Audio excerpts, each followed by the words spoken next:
Auspicia Aeropuertos Argentina 2000. Si sos una verdadera experta en ahorro, escuchá estas ofertas. Del domingo 15 al miércoles 18 de julio, aprovecha. Jugo de naranja exprimido día por 1 litro a 27,99. Y jabón líquido para la ropa día por 1,5 litros a 66,99. ¡Venite a día! Ofertas exclusivas para socios con día válida solo para consumo familiar, máximo 6 unidades por compra. ¿Andás necesitando una moto que te lleve de acá para allá? Entonces, pedí tu préstamo Tu Moto UVA en Banco Provincia. Te financia al 100% y hasta en 48 cuotas. Conocelo mejor en bancoprovincia.com.ar. Parque Eólico Arauco. Arauco 1 es un hito de independencia energética para La Rioja, uno de los primeros en tener la mayor capacidad instalada e interconectando al sistema nacional. Un cambio de paradigma en el desarrollo de la provincia, representando la confianza en la industria local y la convicción hacia un desarrollo sustentable. Parque Eólico Arauco, presente y futuro.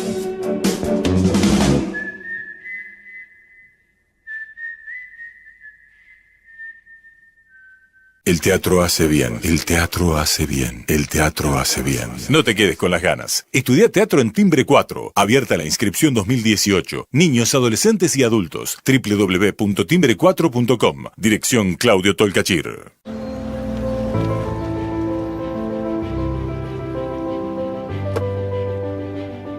Los pájaros vuelan en B. No es M, no es R, ni G.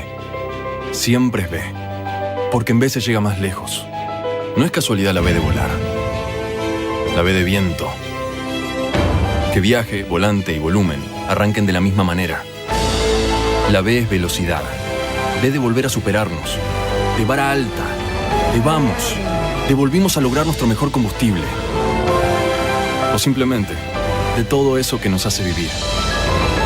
Y sí, la B tiene poder. Es la B de la nueva Shell V-Power, un revolucionario combustible con tecnología Dynaflex que contiene 3 veces más aditivos para brindarte la mayor potencia y rendimiento de nuestra historia. Movistar llegó a tu casa para conectarte con todo. Ahora Movistar también es internet en tu casa y teléfono fijo. Tenemos todo para conectarnos. Movistar, elegí todo.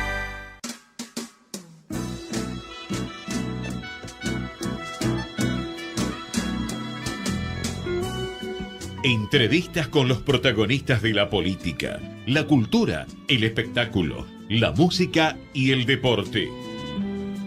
Un diálogo abierto para pensar desde una óptica diferente. Voces y Memoria, los martes de 20 a 21 con la conducción de Hernán Dobri. A noite fecunda, os gritos do seu sangue. Em silêncio, à beira do grito, chego até os restos do seu amor vazio. Agora não, agora não, agora não. Buenas noches, bienvenidos a una nueva emisión de Voces y Memorias. Antes que nada, abrimos los canales de comunicación. Pueden escribirnos en @hernandobri en Twitter o hernandobri/Facebook o nos pueden seguir por el canal de YouTube de la radio, YouTube/Ecomedios 1220. Hoy nos visita un invitado muy especial. Es profesor de enseñanza media y superior en Historia, es magíster en Defensa Nacional, es egresado de la Escuela Superior de Guerra del Ejército en la maestría Historia de Guerra. Es profesor adjunto de Geoestrategia y jefe de trabajos prácticos de Geoestrategia y Geopolítica de la Universidad de Morón. Es profesor de Metodología de la Investigación del Instituto Superior de Seguridad Pública de la Policía de la Ciudad de Buenos Aires. Es investigador de la Escuela de Guerra Conjunta y del Colegio Militar de la Nación, donde se desempeña como director del proyecto El Liderazgo en la Historia Argentina. Es subteniente de reserva del Ejército Argentino. Fue profesor de Historia y Ciencias Sociales en el Instituto Modelo de Banfield, Educación Cívica en el Colegio San Martín de Tours, de Introducción al Estudio de la Cultura y la Sociedad en el CENS 26 y de Historia y Geografía en el CENS 52. Fue consultor ONU para la reforma educativa de los institutos superiores de las Fuerzas Armadas, docente e investigador del Instituto de Enseñanza Superior del Ejército, y a su vez fue profesor de Planeamiento y Educación Educativa en el Instituto de Enseñanza Superior del Ejército y de Historia Argentina en el Colegio Militar de la Nación.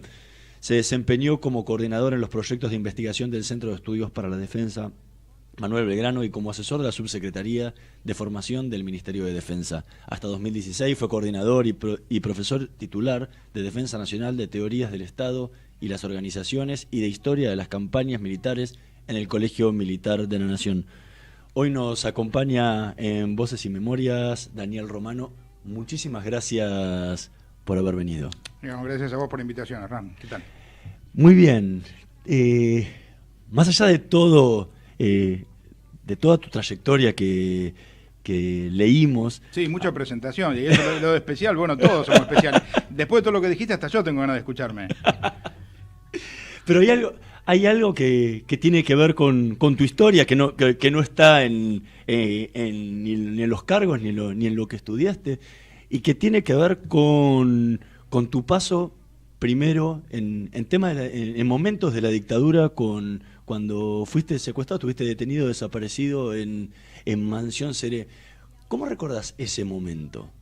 Bueno, en realidad previo a eso yo tuve la extraña cuestión de haber tenido la visita, entre comillas, en mi casa de las 3 Fuerzas Armadas. Fue un caso como muy raro, porque en realidad vinieron primero, supimos después de la Armada, a llevar a mi papá, que estuvo una semana, no sabemos muy bien dónde, pero bueno, no tuvo un trato ni muy malo ni muy bueno. Mi papá, bueno, falleció, era filósofo, era profesor de filosofía y, bueno, tal vez alguien habría escuchado algo que no le habría gustado, en fin, vaya a saber qué habrá sucedido. Pero bueno, después lo liberaron. Después estuve 3 días en lo que mucho tiempo después conocí también como que fue el Atlético, otro centro de detención, y estuve ahí con mi hermana. Esos fueron 3 días muy difíciles, pues eso fue de parte del ejército. Bueno, después lo liberaron. Después vino una tercera vez, una cosa muy extraña, porque bueno, alguien habría pensado que ya no nos habrían llevado, en fin, y mi hermana se puso a llorar mientras estábamos cenando en casa y le dio a entender que ya nos habían llevado. Bueno, entonces como que se fueron, cambió el clima y se fueron. Una cosa realmente fue de Macondo, fue tragicómico. Y la cuarta sí, vino gente de la Fuerza Aérea, justamente sí, me llevaron a mí solo. Me preguntaron por mí, me llevaron a mí. Ya antes me habían dicho los compañeros de la Juventud Peronista con los que yo trabajaba, bueno, que yo me fuera de mi casa, siendo que había esos antecedentes y demás. Pero yo me quedé, siempre pensaba que tal vez podrían tener alguna represalia con alguno de mis hermanos, con algún familiar, así que yo como no tenía nada que ocultar y nunca pensé que hubiera hecho nada malo más que trabajar por los pobres y ser peronista, no tenía por qué ocultarme ni nada por el estilo. Y bueno, y efectivamente me llevaron, sí, estuve... 45 días estuviste... bueno, no, un poco más, en realidad en la Mansión Seré estuve 1 mes, sí. Después estuve 2 meses en una comisaría en Aedo, y que después de 30 y pico de años pasé por ahí también, igual que por la Mansión Seré, porque trabajo en la Universidad de Morón también, así que bueno, muy cerca de ahí. Y después tuve un tiempo en la cárcel número 9 de La Plata. ¿Qué recuerdo tenés de ese paso por los centros clandestinos de detención? Bueno, se van borrando con el tiempo, ¿no? Pero hay como una memoria física también, ¿no? Al comienzo, por ejemplo, yo le tenía mucha aprehensión al tema de la electricidad, por ejemplo, ¿no? Ahora después lo fui superando, pero te quedan esos registros como físicos, ¿no? Pero bueno, yo siempre lo viví con mucha entereza, o sea, tiempos difíciles, sobre todo era demasiado triste, sobre todo escuchar en el caso de cuando estuve con mi hermana, escucharla gritar a mi hermana, por supuesto, ¿no? Aparte porque los dos vivimos cosas, digamos así, muy humillantes, muy necesariamente humillantes, ¿no? En algunos casos probé inclusive el antisemitismo, claramente. Y bueno, sí, momentos de dolor, pero bueno, yo siempre tuve mucha entereza, mucha fe. De hecho, alguna vez me tocó compartir, digamos así, el presidio en alguna habitación ahí en la Mansión Seré con alguna gente que me veía rezar y moverme y hacer gimnasia y demás, y yo un poco les contagiaba esa mística, esa alegría. Y bueno, siempre tengo presente a un viejo que se llamaba Juan Carlos Brid, que habíamos convenido que si alguno de los dos saliera iba a avisarle a la familia del otro que estaba vivo, ¿no? Entonces con él tuve una experiencia linda, bueno, ya compartir, estar ahí, también compartir a veces un cigarrillo que alguna guardia a lo mejor nos daba, comer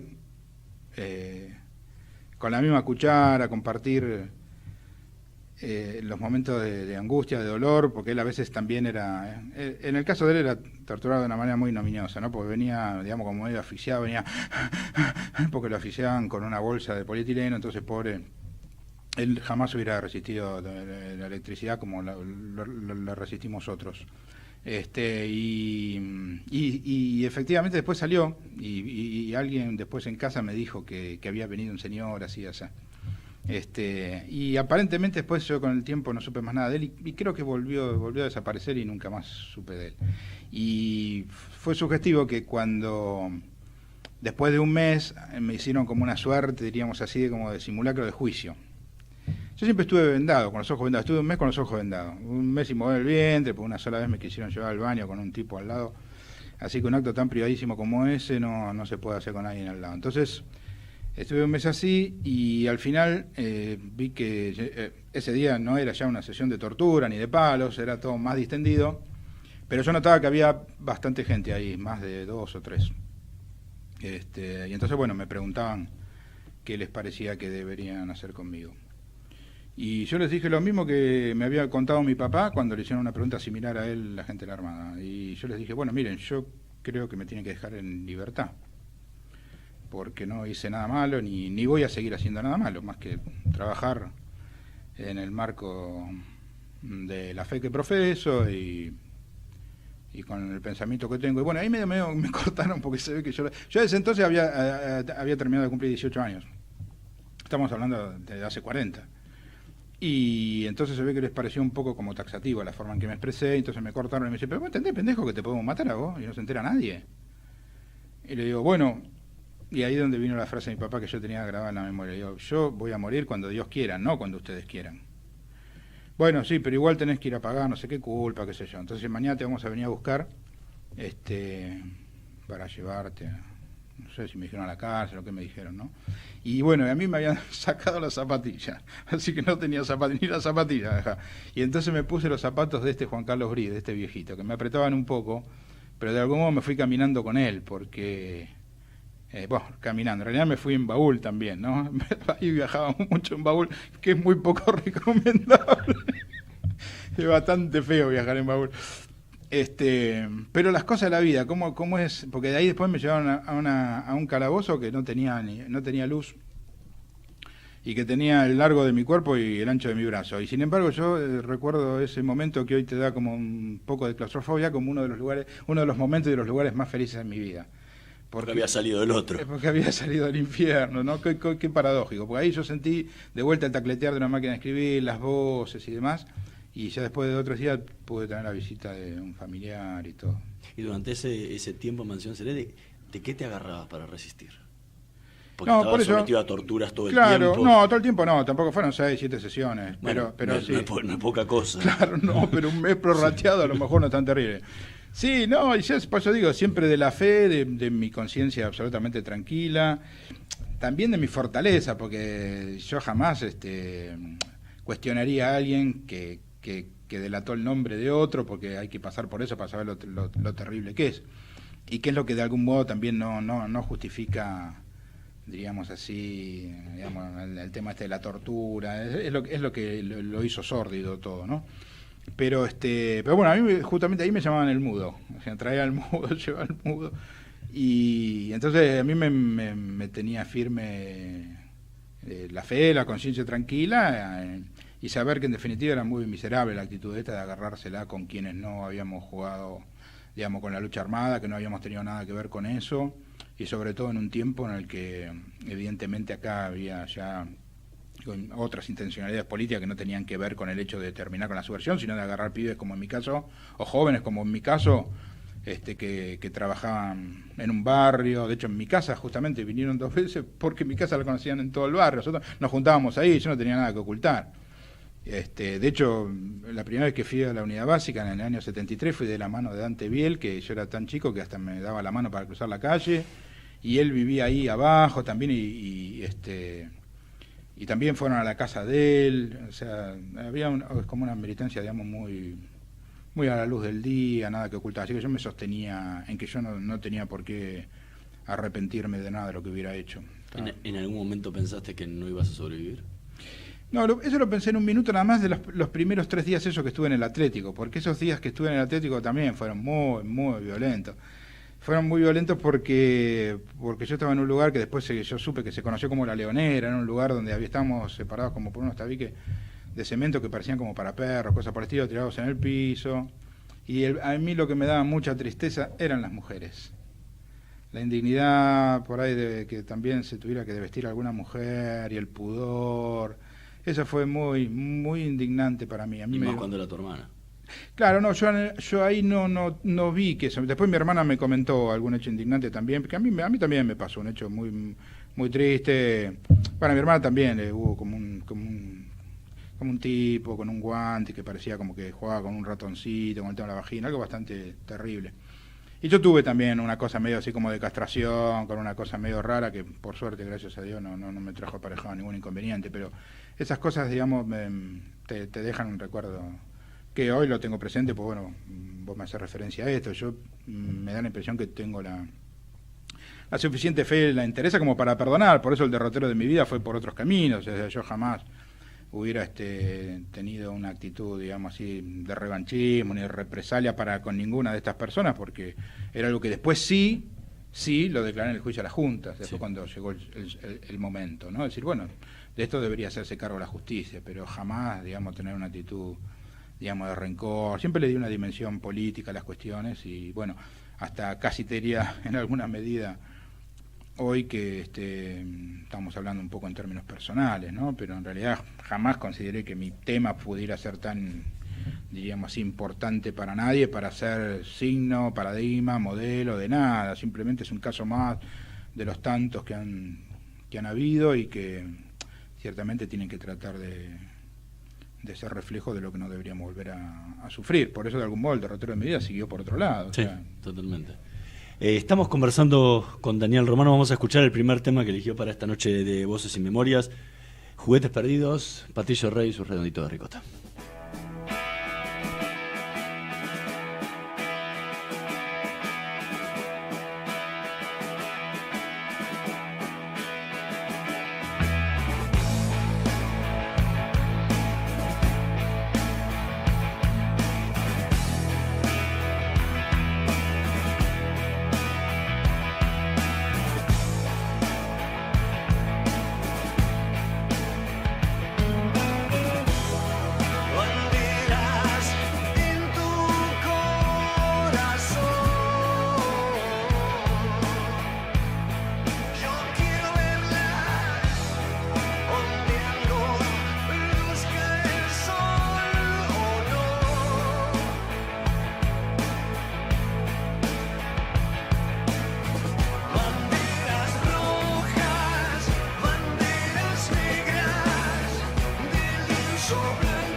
Era Juguetes Perdidos, Patricio Rey, sus redonditos de ricota, tema que eligió Daniel Romano para esta noche de Voces y Memorias. ¿Por qué estos juguetes perdidos? Estos juguetes perdidos porque cuando Pablito, que ahora es subteniente del ejército también, quería ir a verlo, así que sé yo por supuesto veía que a veces era un clima no del todo, digamos, simpático y demás, pero después, digo, en vez de decir no, yo dije sí, pero. El sí, pero es sí, vamos juntos. Pero ya voy yo, claro. Y entonces fuimos juntos, yo no me metía en Rosita, pero me metía en la masividad de esa gente y vi que corría, por supuesto, el vino y la cerveza Mares, pero vi que había un clima, digamos, como que nadie se boxeaba con nadie se peleaba con nadie, estaba todo bien. Y yo vi que ahí había algo, digamos, de lo que yo algunas cosas debería aprender y que yo, y bueno, reconocí a través de Pablo que ese clima tan jovial, digamos, transmitía realmente una energía interesante, así que a partir de ahí un poco lo adopté también al indio como propio y bueno, y en alguna medida porque como Pablito está en San Juan y yo parece que estuviera en el Líbano, pero bueno, está en San Juan además, pero igual lo extraño, entonces digamos que escuchar esta música también me lo trae Pablito. Recién hablábamos de lo que había sido tu experiencia en los centros clandestinos de detención y la cárcel donde estuviste detenido durante la dictadura. Al poco tiempo de salir, después te toca hacer el servicio militar. Sí, ¿Cómo fue eso? Porque claro, de repente los tenías a militares que te habían estado torturando, claro, y de repente tenías que estar bajo sus órdenes. ¿Cómo fue eso? Sí, también fue sugestivo. Yo en realidad había pedido prórroga para terminar el secundario, porque tenía que terminar el secundario. De manera que me tocó hacerla en 1980 y lo hice. De hecho, me destaqué en la milicia, fui dragoneante, fui furriel, me fui en la segunda baja, y a veces escuchaba a un teniente que decía, bueno, si yo llego a saber que alguno de ustedes, yo decía, sonamos, digo, acá, alguno va a pensar que yo tuve algún problema severo con... Y no, la verdad que no pasó nada, la pasé muy bien, tuve una experiencia muy linda, me di cuenta que... De hecho, sacaba la compañía Franco. O sea, a los 2 años de haberme pasado esto, yo sacaba la compañía Franco porque como era dragoneante, así que fue, y la hice en el comando de institutos militares en aquel entonces, de manera que conocí al general García, a general Joffre, que después fueron a Malvinas los dos, bueno, a Viñón, en fin. Y bueno, después con el tiempo, en ese mismo lugar donde hice el servicio militar, después con algunos generales amigos, muchos años después, por ahí pasaba por ahí, porque fueron comandantes de educación y doctrina, y nos reuníamos ahí en ese mismo lugar donde yo sacaba la compañía Franco, que era siempre pasar por ahí, era pasar por las cercas Caudina, porque realmente era siempre terminabas enchufado por algo, ahí por cualquier cosa, sobre todo en los tiempos en que estuvo un tal Nicolaides, una persona bastante, digamos, agresiva y violenta, y así que bueno, sí, estuve un año ahí haciendo el servicio militar. ¿Y por qué sentiste el día que dijeron, bueno, ok, tenés que ir, te tenés que enrolar? Porque venías de una experiencia pesada. Claro, sí, no, yo lo vi con total naturalidad porque yo jamás tuve ninguna causa judicial. A mí por un decreto me pusieron a disposición del Poder Ejecutivo y por otro decreto me sacaron. O sea, a mí no me pudieron probar que yo tuviera ningún acto ilícito. No, ya 3 veces te habían venido a buscar a vos y a tu familia, claro, sí. Y ahora tenías que estar, como se podría decir, en la boca del león, porque ahí vas a estar un año en medio de los militares. Pero no pensé en nada que tuviera que ver con eso. Para mí el otro lo había dejado atrás. A veces no es sencillo saber controlar la mente, pero bueno, uno de chico aprendió a vivir un poco el ahora, ¿no? Esta cosa de que el pasado y el futuro en realidad son elaboraciones de nuestra propia mente. Lo único que existe es el ahora y entonces estar atento, digamos, a lo que uno está viviendo en cada momento. El pasado, bueno, por eso me dediqué a la historia también, ¿no? Y en alguna medida uno la revive en la medida que la quiera reconstruir, porque si no, estrictamente el pasado está muerto, ¿no? Es decir, es algo que no existe más. O sea, uno lo quiere regenerar en términos mentales, bueno, listo, hagámoslo. Pero ya está, ahora toca esto, vivimos esto. ¿Y por qué te quedaste después de haber salido? Digo, mucha gente después de haber sido liberada se fue. ¿Por qué te quedaste en Argentina? ¿Por qué me quedé? Bueno, porque yo no tenía ninguna razón para irme, porque yo quiero a mi país y quiero a mi gente, así que no tenía... No, pues te habían buscado tantas veces que decimos... Por eso te contaba, porque a mí me parecía que si había una actitud hostil hacia nosotros, el que tenía que poner el pecho a la situación era yo, no tenía por qué irme, ni mucho menos. De hecho, mis amigos se fueron, mis amigos Rosenkrantz y Edelstein, los dos amigos que por eso me decían, che, pero ¿cómo te juntás? Sos B, ¿no? Te juntás con judíos. Che, a ver, son mis amigos, ¿qué tiene que ver cómo piensan y la fe que profesan? Esa fue la primera discusión que tuve en Aedo en la comisaría, fue por ese lado. Sí, ellos se fueron del país, tomaron la opción, yo no tenía ninguna razón para irme, no tenía por qué irme, no, y de hecho, gracias a Dios pude recuperarme sin ningún inconveniente, y sí, fui a declarar el juicio a las juntas porque en ese entonces, yo había empezado a trabajar un poquito ahí, todavía no me he recibido, yo trabajaba ahí en el sindicato de judiciales y había compartido la cárcel, un tiempito la cárcel con Piumato, el que ahora es el secretario general con Julio Piumato. Del gremio de judiciales. Y bueno, y ahí charlando, en fin, se me facilitó la posibilidad de poder declarar en el juicio de la Junta y conocí al fiscal Moreno Campo, que me acuerdo que tengo una anécdota muy linda, porque la verdad que puede que él haya visto en mí algún dejo de nerviosismo. Entonces me dijo, bueno, vení, demos una vuelta acá por tribunales, me agarró del hombro, muy afectuoso, me dijo, vos, decís con absoluta sinceridad lo que viviste y punto, nada más. Así que quédate tranquilo, yo voy a estar ahí, en fin. Me acuerdo que ese día también declaró Magdalena Ruiz Viñasud. Así que tengo los recortes de ese día. No era sencillo, porque estaban los abogados de los comandantes, que hacían algunas preguntas un tanto capciosas, en fin. Pero bueno, presidido por un señor abogado, el ministro Arlanián, que realmente ponía las cosas en orden, independientemente de sus posiciones políticas, un tipo que realmente hizo gala de una sapiencia letrada importante, porque creo que fue un hito histórico para nosotros como nación eso. Después, bueno, todo lo demás es otra historia, ¿no? Que da para mucho, pero eso fue un hecho importante. Después de terminar el servicio militar, ¿te sumaste a la milicia directamente? No, eso fue después. Subteniente. No, claro, eso fue bastante después. Primero estudié y después sí se dio esa posibilidad, porque, bueno, a mí siempre... En realidad a mí el tema es una ironía que me jugó la vida. Yo cuando era chiquito me disfrazaba siempre de granadero. Y de hecho gané algunos concursos de disfraz de granadero, una cosa rarísima. Y Pablito también. De hecho, ahora Pablito es militar y también tengo varias fotos de él que le gustaba disfrazarse de ganadero, qué sé yo. Y eso después se fue dando porque me invitaron y yo había estudiado un poco el tema militar. Siempre me pareció importante el tema militar, el tema de la guerra. Bueno, recién estábamos hablando de Van Crevel, ¿no? Que charlábamos sobre este autor israelí tan interesante. Y yo había entendido, digamos, la lógica teórica. Había leído a Clausewitz, había leído a los grandes teóricos.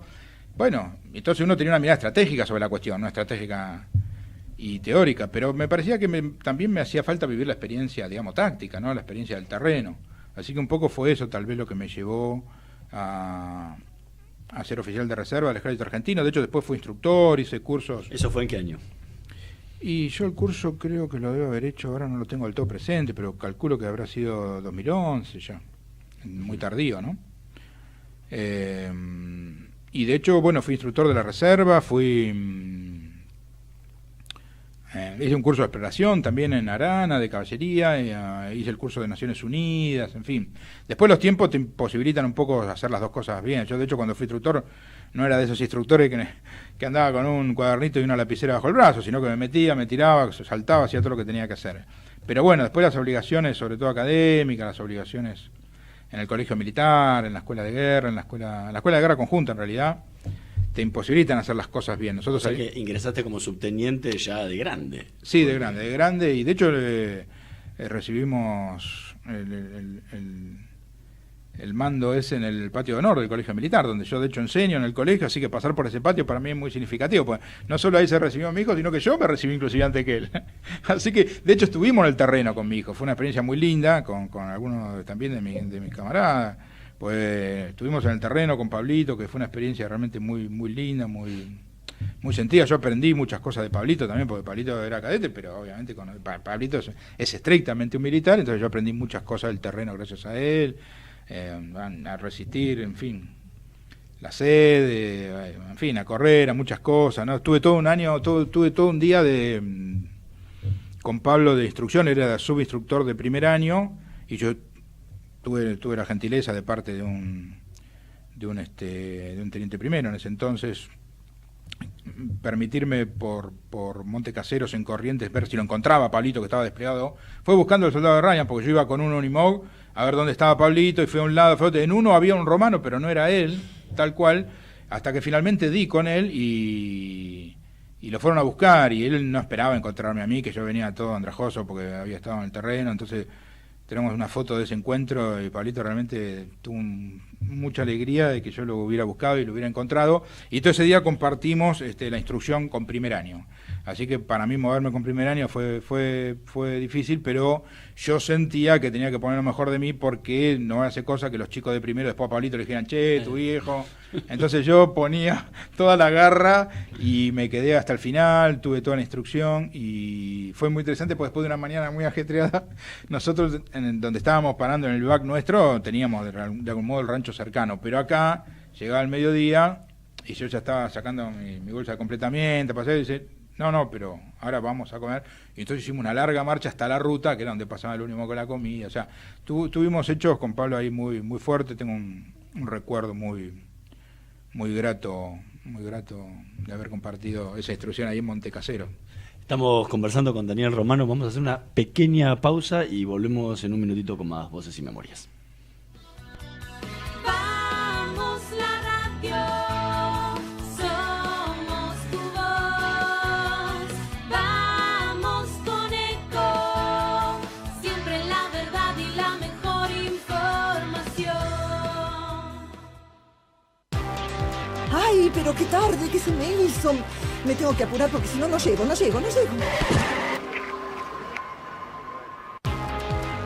No, ¿pero seguro? ¿Qué problema? Bueno, vamos a encontrar una solución. Bancame ahí que en 2 minutos estoy con vos. Bueno, vos ahora te tenés que ir. Sí, pero yo quiero hablar de esto ahora. Cuando llegue a casa te llamo. 3 de cada 10 muertos en el tránsito son peatones. Cruzá siempre por la senda peatonal o esquina, respetando los semáforos. Allí, todos los vehículos deben darte prioridad. Luchemos por la vida. Descarga gratis de tu celular la aplicación Ecomedios. Podés escucharnos en vivo, informarte con las últimas noticias y entrevistas en audio y video. Búscala y bajate la aplicación Ecomedios. Podés vernos en vivo en ecohd.com.ar. Conectate con nosotros. Twitter @Ecomedios1220. Voces y Memoria. Una hora con los protagonistas de la política, la cultura, el espectáculo, la música y el deporte, para pensar desde una óptica diferente.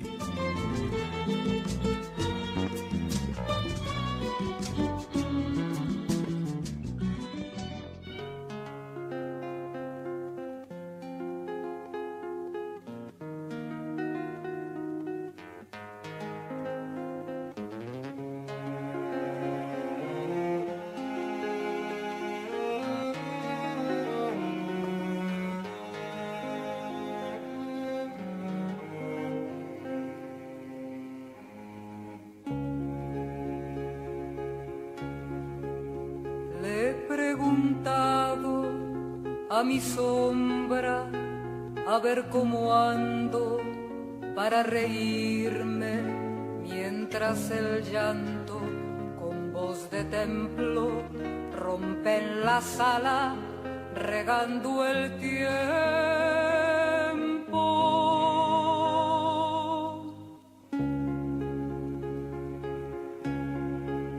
Mi sombra dice que reírse es ver los llantos como mi llanto, y he callado desesperado y escucho entonces la tierra llora.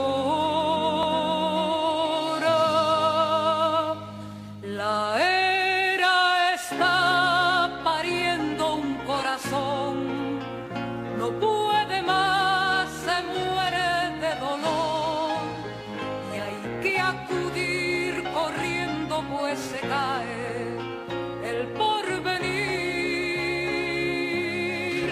a cualquier selva del mundo, a cualquier calle.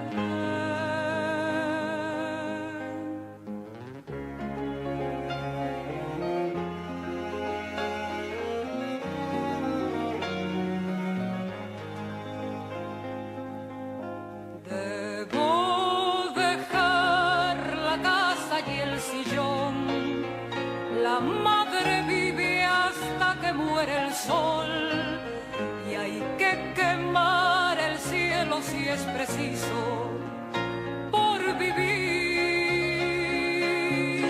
por cualquier hombre del mundo, por cualquier casa.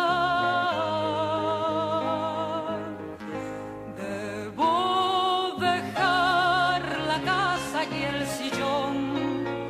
La madre vive hasta que muere el sol y hay que quemar el cielo si es preciso por vivir,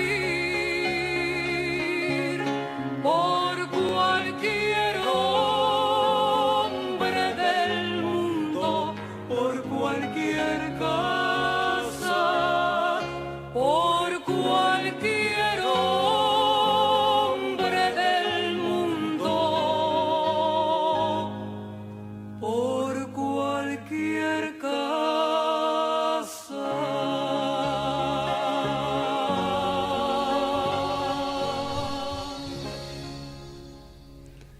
Era La Era está pariendo un corazón, Washington Carrasco y Cristina Fernández, tema que eligió Daniel Romano para esta noche de Voces y Memorias. ¿Por qué este tema? Bueno, por cualquier hombre del mundo, ¿no? O sea, sobre todo aquello de Hannah Arendt, ¿no? Un poco lo de Malraux, ¿no? La condición humana, a ver, podemos tener diferencias, pude haber tenido algún dolor, pudimos haber tenido lo que pasó, pero tratar siempre de recortar esas aristas extremosas, ¿no? Sobre todo el tema este de los conversos tardíos, ¿no? De los que estamos a veces tan munidos en algunas cosas, ¿no? Es decir, es como que vos decís, che, a ver, pará, calmate, ¿querés ir a misa, andar los domingos? No hay que ir todos los días. O sea, ¿qué te pasó que tenés tanto odio? Si a los que nos pasó alguna cosa no lo tenemos. Entonces cualquier hombre, ¿no? Cualquier hombre, en el fondo, mi hermano, piense como piense. Bueno, y eso que contás es parte de lo que te pasó en tu vida, ¿no? Porque terminaste no solamente uniéndote a la milicia, sino siendo profesor del colegio militar, de la escuela de defensa, o sea, en el lugar donde la mayoría de quien sufrió las torturas en la dictadura sería el último lugar donde iría a trabajar o iría a vivir su vida diaria, en tu caso fue el lugar que elegiste para vivir. Sí, sí, y de hecho jamás hice ni mucho menos política con mi dolor, ni nada por el estilo, ni jamás los cadetes conocieron, por lo menos por mí, mi situación, lo que había pasado. Sí, en cambio, mi historia la conocieron siempre, todos los directores del colegio, los comandantes de educación y doctrina. ¿Y cómo lo tomaban? No, bien, muy bien. Siempre me tuve, digamos, muchísimo afecto. Jamás a nadie se le ocurrió que por lo que me hubiera pasado hace tantísimo tiempo yo podía tener alguna objeción.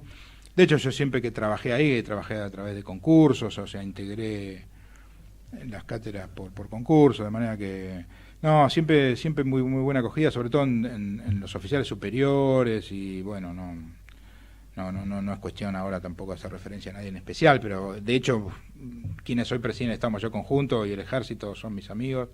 De manera que he tenido siempre ahí una relación de amistad muy grande, y sobre todo, bueno, inclusive con los cadetes. De manera que se daba la paradoja de que algunos cadetes, cuando yo hice el curso de oficiales de reserva, eran mis subinstructores como cadete, y después yo era profesor de ellos en el aula. Así que jugábamos con ese tema de que no se zarpe conmigo en el terreno, porque yo se las iba a devolver en el aula. Así que se dieron vínculos muy afectuosos, muy lindos, con chicos que hoy ya son subtenientes. Y de hecho alguno que otro me lo encuentro ahí, yo enseño en la policía, también ahí en Lugano, que tengo que admitir que sin yo profesar la misma, diríamos, ideología ni pensamiento político de la gente que conduce la ciudad, pero están haciendo las cosas muy bien. Realmente ahí en Lugano, el Instituto Superior de Seguridad Pública es un lugar que da gusto trabajar ahí, en la ciudad, Y bueno, a veces me encuentro con algún que otro alumno mío que fue cadete en el colegio, porque, bueno, lamentablemente los sueldos en la milicia son un poco bajos, en la policía son un poco mejores, y nos encontramos ahí con algunos subtenientes, otros tenientes, en fin, y algún capitán también, ¿no? Lamentablemente. Pero bueno, un paso por el colegio muy lindo. Ahora estoy en investigación del colegio, estoy en un proyecto de investigación sobre el liderazgo en la historia.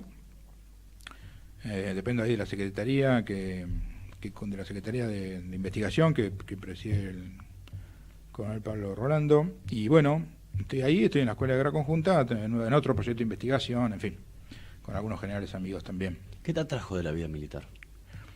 Bueno, mira, lo principal que me atrajo fue, aunque te parezca mentira, es esa capacidad resolutiva de algunas cosas, porque de hecho es lo que más heredé, ¿no? Es decir, la voluntad de entender, digamos, como una lógica que en definitiva es la que garantiza en alguna medida. Bueno, hace un rato conversábamos, ¿no?, sobre el tema de Israel, por ejemplo, ¿no? ¿Qué sería Israel sin un ejército tan eficiente como ese? ¿Dónde estaría su soberanía? ¿Dónde quedaría, digamos, su posibilidad de hacer sentir su voz en el concierto de las naciones? Lo mismo para todos los estados, para todas las naciones, ¿no? Es decir, la lógica militar en algún punto es aquello que veíamos hace un ratito, conversábamos, ¿no?, ante Clausewitz, ¿no? Es decir, es la continuación de la política por otros medios, pero también es otro instrumento del que de algún modo disponen los estados para ser respetado, ¿no?, en el concierto de las naciones. Es decir, por eso es un poco triste también hoy lo que vive la Argentina en alguna medida, ¿no? Es decir, no es bueno quedar en un estado de virtual indefensión, sobre todo porque nosotros, bueno, tenemos, como vos conocés bien y has historiado y has con mucha riqueza argumental escrito, digamos, hemos tenido un conflicto en el 82 y bueno, tenemos parte del territorio, digamos, que reivindicamos como propio intrusado, y bueno, algún día vamos a tener que tener alguna capacidad disuasiva para podernos a conversar seriamente sobre esa cuestión. Y bueno, por eso también en alguna medida di con vos, ¿no? Porque conociendo el tema de Malvinas como lo conozco, siempre me interesó también algo poco conocido por muchos, que es la, casi diría en alguna medida generosa, actitud de Israel para con la Argentina durante el conflicto de Malvinas, que todo el mundo por desconocimiento no ha tenido presente, y sin embargo a mí me parece que esa suerte de extremo occidente, que es Israel, independientemente del conflicto palestino, que tiene sus aristas y que por supuesto uno no deja de ver que lo mejor es tener dos estados como corresponde y como manda Naciones Unidas, pero hasta que eso se concrete, bueno, Israel es un país que en términos militares para Argentina puede ser en términos militares, más que en seguridad, más que con lanchitas para prefectura, ¿no? En términos militares me refiero, podría ser de gran importancia para empezar a reequipar en alguna medida las Fuerzas Armadas, ¿no? Estamos conversando con Daniel Romano, vamos a escuchar el último tema que eligió para esta noche de Voces y Memorias, Ángeles de la Bicicleta, León Gieco y Demente.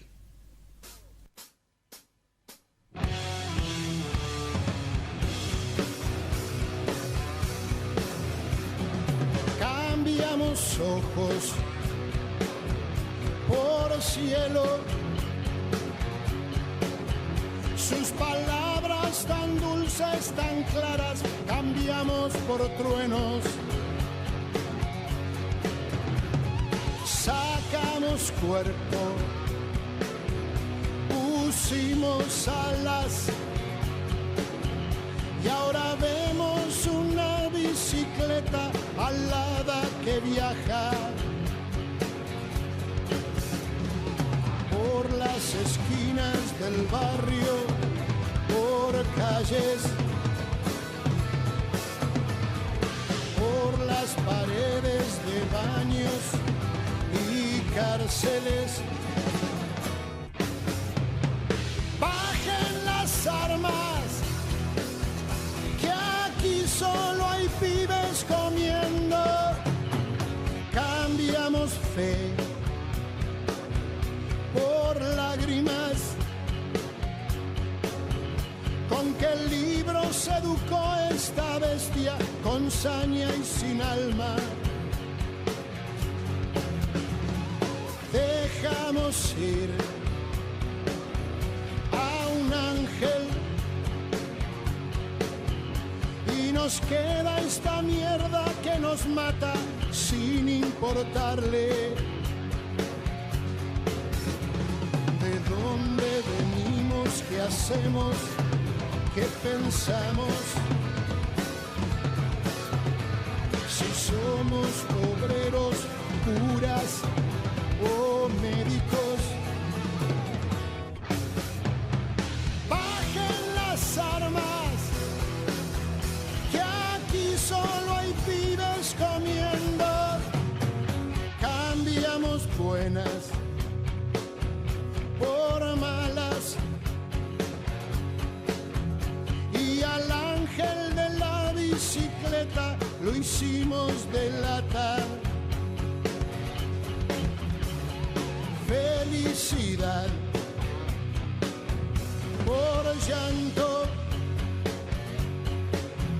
Ni la vida ni la muerte se rinden con sus cunas y sus cruces. Voy a cubrir tu lucha más que con flores. Voy a cuidar tu bondad más que con plegarias. Bajen las armas, que aquí solo hay pibes comiendo. Cambiamos ojos por cielo. Sus palabras tan dulces, tan claras, cambiamos por truenos. Sacamos cuerpo, pusimos alas. Y ahora vemos una bicicleta alada que viaja por las esquinas del barrio, por calles, por las paredes de baños y cárceles. Bajen las armas, que aquí solo hay pibes comiendo.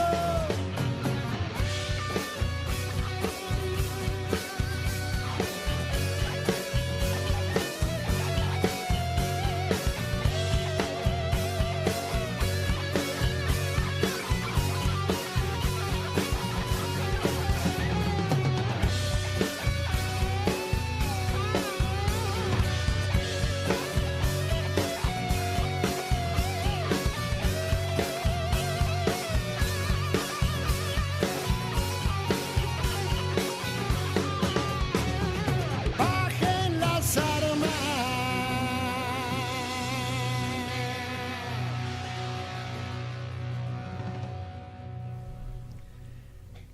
Era Ángeles de la Bicicleta, León Gieco y Demente, tema que eligió Daniel Romano para esta noche de Voces y Memorias. ¿Por qué este tema?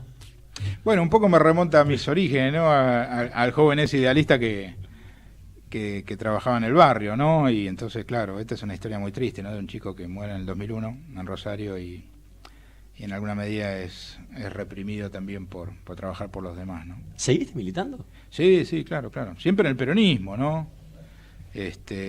Pero bueno, digamos que en el peronismo, si querés, ¿no? Para decirlo en términos un poco eufemísticos, porque a mí me da la impresión que todavía estamos en condiciones de un poco de repechar la cuesta y volver a reencauzar un poco, sin meternos mucho en la política coyuntural, ¿no? Pero reencauzar un poco la nación en un sentido, digamos así, de crecimiento y de una distribución un poco más equitativa, ¿no? Me parece que hoy estamos en situaciones realmente difíciles, ¿no? Entonces ojalá podamos reencauzar un poco la cuestión y que no vayamos a derroteros de conflictividad muy grandes, ¿no? Pero bueno, digamos que todo este enjambre, digamos así, de endeudamiento y de crecimiento, diríamos así, de la economía y la alta conflictividad social, digamos que no es el mejor escenario, ¿no? ¿Y eso te trajo algún problema dentro del ejército, tu militancia? No, porque nunca yo mezclé una cosa con la otra, de ninguna manera, no, porque siempre supe compartimentar una cosa del otro, y aparte porque yo soy de los que creen que en el caso de las Fuerzas Armadas, en el sentido, digamos, de los que son del Cuerpo Comando y demás, tener una mirada política, por supuesto no partidaria, pero una mirada política, geoestrategia, geopolítica, y una mirada con arreglo, digamos, una suerte, digamos, de proyecto nacional, que no es lo mismo que embarendarse con un proyecto partidario como pudo haber pasado en décadas recientes, ¿no? Que no es lo mismo, son dos cosas bien distintas, ¿no? Pero bueno, hemos tenido hace poco, bueno, conversábamos contigo, ¿no?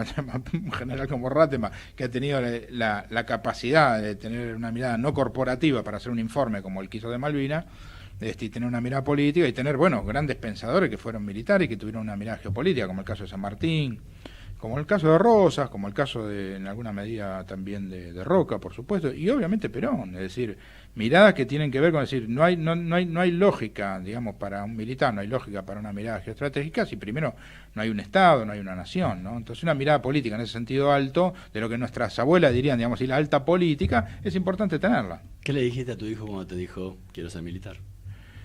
Pues no, que en realidad Pablo no es que me lo dijo formalmente, porque yo jamás les pedí a ellos que me den parte, claro, me quiero anotar no, una enorme alegría. Bueno, de hecho ya iba el Damaso Centeno, que es un colegio, diríamos así, social militar se llama, ya venía en el Damaso y demás, y no, bueno, me dio una enorme alegría, un gran orgullo, porque él ya tenía también algún grado, digamos así, de militancia política previa, un poco en la JP y demás, y bueno, ese fue un cambio ya radical, sustancial, porque obviamente él tiene, digamos, por ahí el mismo idealismo nacional que yo pude haber tenido en los tiempos juveniles, pero obviamente también absolutamente, digamos, acotada, toda participación partidaria, y no, y bueno, y Pablo aparte es una fiera, es un infante, como lo soy yo, como lo fue Perón, y hay que verlo en el terreno, Pablito, realmente es un placer verlo, y allá en San Juan está muy contento, pese a que las situaciones no son fáciles hoy para las Fuerzas Armadas, porque los presupuestos son a la baja y demás,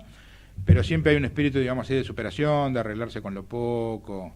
Bueno, esta es una lógica que a veces que se da entre las armas, ¿no? El infante es un tipo más sencillo, que, digamos, un guiso en el terreno, digamos, puede ser tan valioso como una mansión, y entonces hay como una lógica de austeridad en el ejército en general, pero en el infante en particular, de conformarse con poco y darle para adelante, ¿no?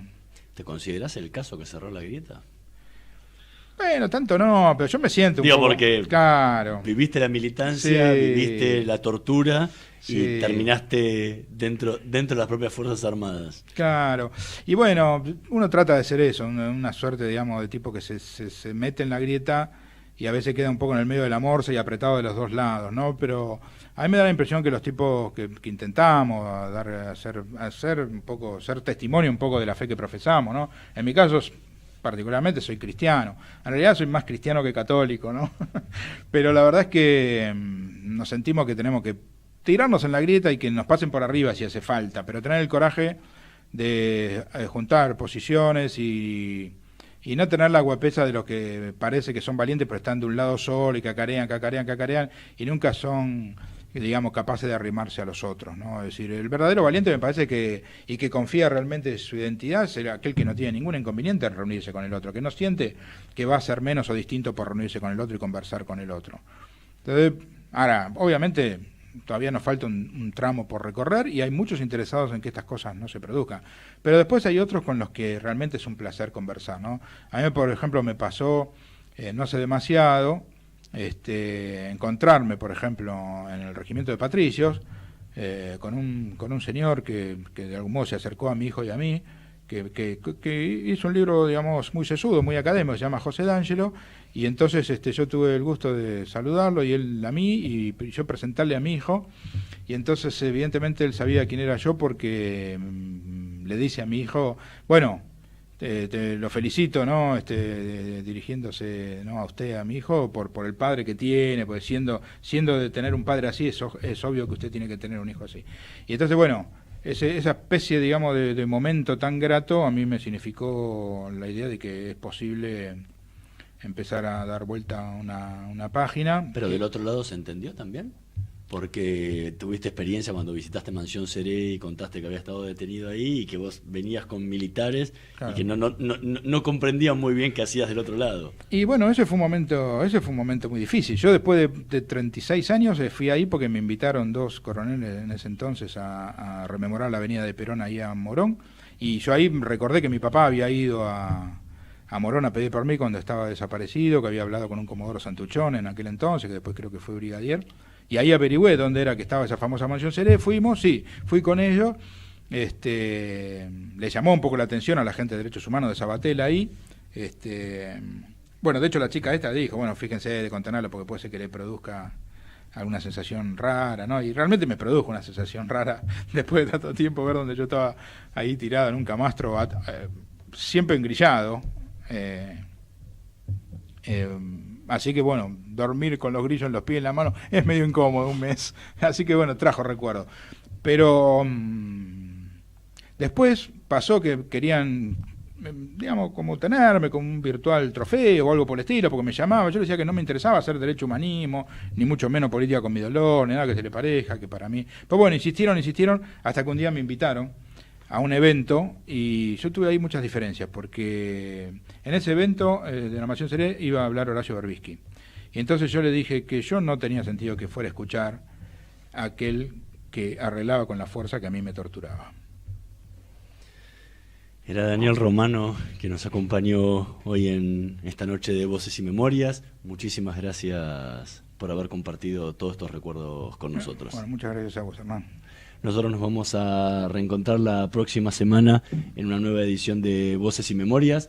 En la operación técnica Javier Martínez. Nos vemos el próximo martes. Chao. Auspicio Aeropuertos Argentina 2000. Si sos una verdadera experta en ahorro, escuchá estas ofertas. Del domingo 15 al miércoles 18 de julio, aprovechá. Jugo de naranja exprimido día por 1 litro a 27,99. Y jabón líquido para la ropa día por 1,5 litros a 66,99. ¡Venite a día! Ofertas exclusivas para socios con día, válida solo para consumo familiar, máximo 6 unidades por compra. ¿Andás necesitando una moto que te lleve de acá para allá? Entonces, pedí tu préstamo Tu Moto UVA en Banco Provincia. Te financia al 100% y hasta en 48 cuotas. Conocelo mejor en bancoprovincia.com.ar. Parque Eólico Arauco. ¿Sabías que un generador de 2.1 megawatts genera suficiente energía para abastecer 2.800.000 hogares por año y el equivalente necesario para regar 2.900 hectáreas de olivos anualmente? Significa no emitir 3.700 toneladas de dióxido de carbono al año. Asimismo, con su potencia de 50 megawatts, permite un ahorro anual de combustible de más de $12 millones. Parque Eólico Arauco. Presente y futuro. El teatro hace bien, el teatro hace bien, el teatro hace bien. No te quedes con las ganas. Estudia teatro en Timbre 4. Abierta la inscripción 2018. Niños, adolescentes y adultos. www.timbre4.com. Dirección Claudio Tolcachir.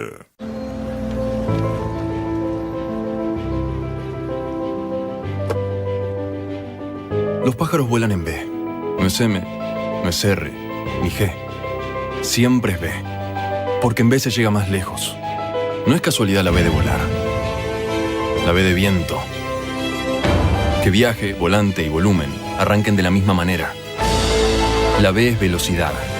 B de volver a superarnos. De vara alta. De vamos. De volvimos a lograr nuestro mejor combustible. O simplemente, de todo eso que nos hace vivir. Y sí, la B tiene poder. Es la B de la nueva Shell V-Power, un revolucionario combustible con tecnología Dynaflex que contiene 3 veces más aditivos para brindarte la mayor potencia y rendimiento de nuestra historia. Movistar llegó a tu casa para conectarte con todo. Ahora Movistar también es internet en tu casa y teléfono fijo. Tenemos todo para conectarnos. Movistar. Elegí todo.